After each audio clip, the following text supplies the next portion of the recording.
नमस्कार दोस्तों, स्वागत है आपका आपके अपने चैनल NRA एजुकेशन में। दोस्तों आज हम बात करने वाले हैं जो मध्य प्रदेश के मुख्यमंत्री शिवराज सिंह चौहान के द्वारा कहा गया था कि आचार संहिता लगने से पहले यानी कि चुनाव से पहले लगभग 30,000 पदों पर भर्ती की जाएगी, क्योंकि मध्य प्रदेश का युवा जो है लगातार आंदोलन कर रहा था और लगातार जो है उन्हें ज्ञापन दिए जा रहे थे। तो उन्होंने इस चीज की घोषणा भी की थी कि लगभग 30,000 पदों पर भर्ती अलग अलग विभागों में की जाएगी दोस्तों, लेकिन इनका नोटिफिकेशन देखने को नहीं मिला है और जो है आचार संहिता भी लग चुकी। तो अब क्या हो सकता है दोस्तों? युवाओं का जो मानना था वो यह था कि आचार संहिता लग चुकी है तो शायद हो सकता है कि विभाग को निर्देश दे दिए होंगे, तो जो है वैकेंसी का नोटिफिकेशन जो है आचार संहिता के बाद भी जारी हो जाएगा। दोस्तों होता क्या है कि अगर सरकार विभाग को निर्देश दे देती है तो आचार संहिता में भी विभाग अपना नोटिफिकेशन जारी कर सकता है। जिस तरह से दोस्तों आचार संहिता में जो है सरकार विभाग को नोटिस नहीं दे सकती, यानी कि कोई नया काम नहीं कर सकती। अगर दोस्तों ऑलरेडी यदि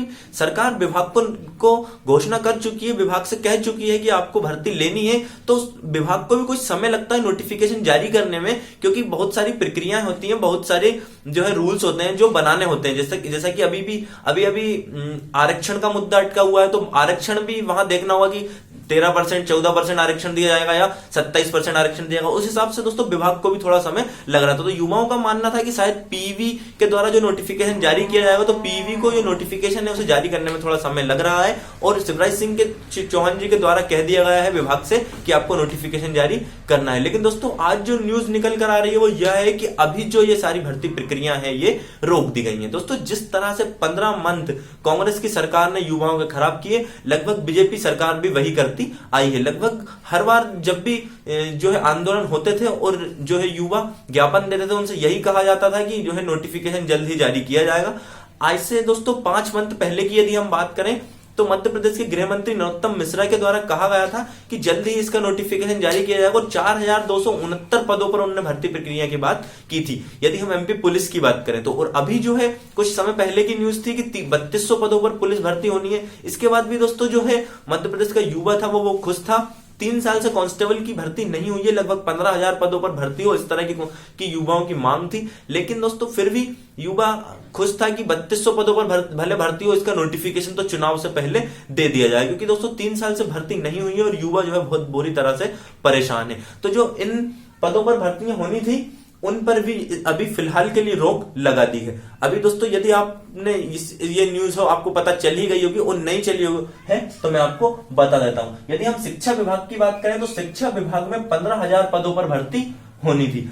इस तरह की घोषणा जो है मध्य प्रदेश के मुख्यमंत्री के द्वारा अभी कुछ समय पहले ही की गई थी। वहीं हम पुलिस भर्ती कांस्टेबल की बात करें तो 3272 पद। दोस्तों ये जो पद है लगभग इसमें ड्राइवर वगैरह के पद भी थे, तो ये कुल मिलाकर 4269 पद के लगभग थे, जो कि गृह मंत्रालय से इन्हें काफी समय पहले परमिशन मिल चुकी है। ये जो पद है इन्हें काफी समय पहले जो है मंजूरी मिल चुकी है। और 2018 की यदि हम पुलिस भर्ती की बात करें तो 2018 में भी पुलिस भर्ती को गृह मंत्रालय की ओर से मंजूरी मिल चुकी थी, लेकिन इसका कैलेंडर जो है डिलीट कर दिया गया था। तो यदि सरकार चाहती तो उसी कैलेंडर पर काफी समय पहले वैकेंसी दे दी होती, लेकिन जो है सरकार की मंशा ही नहीं है वैकेंसी देने की। वहीं कृषि विभाग में बात करें तो लगभग 863 पदों पर कृषि विभाग में भर्ती होनी थी। राजस्व विभाग यानी रेवेन्यू इंस्पेक्टर की बात करें तो 372 पदों पर यहां भर्ती होनी थी। कौशल विकास में लगभग 302 पदों पर भर्ती होनी थी। एनएचएम में 3800 पदों पर भर्ती होनी थी। स्वास्थ्य विभाग में लगभग 2150 पदों पर भर्ती होनी थी। और भी कुछ विभाग हैं दोस्तों जहां भर्ती होनी थी। तो कुल मिला के दोस्तों ये जो आंकड़ा था लगभग 30,000 था। 30,000 भर्ती जो है चुनाव से पहले होनी थी, और ये घोषणा मुख्यमंत्री के द्वारा कही गई थी। 30,000 पदों पर भर्ती चुनाव से पहले हो, ऐसा मुख्यमंत्री के द्वारा हर सभा को, यदि मुरैना की बात करें तो मुरैना में सभा को संबोधित करते हुए मुख्यमंत्री के द्वारा ये कहा गया था। लेकिन दोस्तों कोई नोटिफिकेशन जारी नहीं हुआ है, और नोटिफिकेशन अब जो है आचार संहिता में जारी होने भी नहीं वाला है, क्योंकि आज की न्यूज है इन सारी भर्तियों पर अभी के लिए रोक लगा दी है। दोस्तों जिस समय सरकार जिस समय प्रेशर में थी उस समय लगातार आंदोलन हो रहे थे, लगातार जो है ज्ञापन दिए जा रहे थे, तब सरकार ने वैकेंसी नहीं निकाली। तो इस बात की कोई गारंटी नहीं है कि जो है 10 नवंबर को चुनाव का रिजल्ट आएगा इसके बाद सरकार जो है वैकेंसी दे दे, इसकी कोई गारंटी नहीं है। क्योंकि जब सरकार को वैकेंसी देनी थी, सरकार प्रेशर में थी, उस समय सरकार ने भर्ती नहीं दी, तो आने वाले समय में भी भर्ती देना जो है काफी मुश्किल नजर आ रहा है। पता नहीं कुछ भर्तियां हैं, जैसे यदि हम शिक्षा विभाग की बात करें तो शिक्षा विभाग में जो कुछ भर्तियां हैं उन पर भी रोक लगा दी है।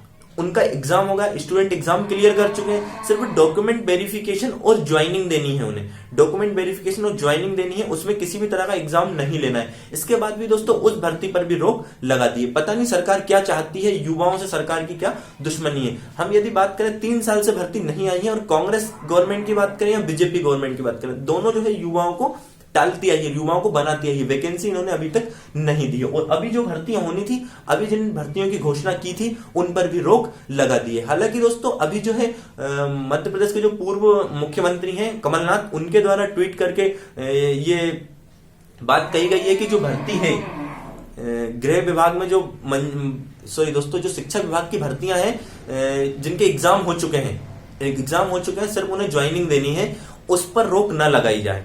इस तरह की बात उनके द्वारा कही गई है। हालांकि ये जो भर्ती है पुरानी पेंडिंग है। कमलनाथ जी ने अपने टाइम पर भी उन्हें जो है ज्वाइनिंग नहीं दी। कमलनाथ जी ने अपने टाइम पर ज्वाइनिंग नहीं दी, और अभी वो है इस चीज की मांग कर रहे हैं कि ये भर्ती प्रक्रिया जारी रखी जाए। इसमें क्या होता है दोस्तों, जैसे लग रहा है कि चांस तो काफी कम है इन्हें जारी रखने के, क्योंकि आज जो निर्देश जारी हुए हैं उसमें इन पर रोक लगा दी है। तो पता नहीं ये जो वैकेंसी है अब कब प्रोसेस होने वाली है, क्योंकि फिलहाल तो इन पर रोक लग चुकी है। 3 साल से कोई भर्ती नहीं आई है और सरकार युवाओं के बारे में संज्ञान नहीं ले रही है। इस कंडीशन में दोस्तों मध्य प्रदेश बेरोजगार युवा संघ अगर चाह रहा है कि वो चुनाव लड़े और जो है मध्य प्रदेश में बदलाव लाए, क्योंकि मध्य प्रदेश में दोनों पार्टियों को पता है कि उनके अलावा युवा किसी को वोट नहीं देगा, तो यदि और युवाओं के पास कोई ऑप्शन भी नहीं है, तो इस कंडीशंस में अगर बेरोजगार युवा चाहते हैं कि वो खुद की पार्टी बनाकर चुनाव लड़े, क्योंकि बेरोजगार युवाओं ने ये कहा था कि पुलिस भर्ती का नोटिफिकेशन जारी कर दीजिए, आप अपनी तैयारी कीजिएगा चुनाव की और हम हमारी जो सिलेक्शन की तैयारी करेंगे। अन्यथा वो पहले ही इस बात को कह चुके हैं कि मध्य प्रदेश बेरोजगार युवा संघ चुनाव लड़ने वाला है। तो जब वैकेंसी नहीं दी है तो और यदि मध्य प्रदेश बेरोजगार युवा संघ चुनाव लड़ता है तो सभी लोगों को उनका सपोर्ट करना चाहिए। मध्य प्रदेश बेरोजगार युवा संघ के कुछ तो जो है स्टूडेंट ने बता भी दिया है कि वो यहां से चुनाव लड़ने के लिए रेडी हैं, और कुछ का नाम जो है जल्दी सामने आ सकता है। तो ये निवेदन है दोस्तों कि आप सभी को उनकी मदद करनी चाहिए, क्योंकि बेरोजगार युवा संघ ने पहले सरकार से रिक्वेस्ट की थी कि आप वैकेंसी दीजिए, हमें राजनीति नहीं करनी है, लेकिन फिर भी जो है नोटिफिकेशन जारी नहीं किया। सिर्फ उन्होंने नोटिफिकेशन की मांग की थी कि कोरोना के बाद यानी इलेक्शन के बाद एग्जाम ले लिया जाए, सिर्फ अभी नोटिफिकेशन जारी किया जाए, तो सरकार ने नोटिफिकेशन भी जारी नहीं किया। इस कंडीशंस में अगर बेरोजगार युवा संघ चुनाव लड़ता है तो डेफिनेटली दोस्तों आप सभी को उनकी मदद करनी चाहिए। दोस्तों यही समय है बदलाव का। अब अन्यथा आपने दोनों पार्टियों को देख लिया है, दोनों पार्टी सिर्फ युवाओं को टालती आई है। चाहे आप कमलनाथ जी की बात करें तो 15 मंथ में कमलनाथ जी ने एक भी वैकेंसी नहीं निकाली, और जो है आरक्षण के मुद्दा लाकर रख दिया जो अभी तक अटका हुआ है। और जो है बीजेपी गवर्नमेंट ने भी सेम यही किया है, काफी समय से जो है ज्ञापन आंदोलन सब कुछ किए, सब कुछ युवा अपने तरफ से कर चुका, लेकिन उनकी तरफ से वैकेंसी नहीं दी गई। तो ये बहुत गोल्डन चांस है दोस्तों बदलाव लाने का। आपको बेरोजगार युवा संघ जो है उसकी मदद करनी चाहिए, उनका समर्थन करना चाहिए। अब चांसेस तो दोस्तों बहुत कम है कि अभी इस वैकेंसी को प्रोसीड किया जाए, क्योंकि अभी टेम्पररी टाइम के लिए तो इन पर रोक लग चुकी है। वो रोक कब हटती है वो देखा जाएगा।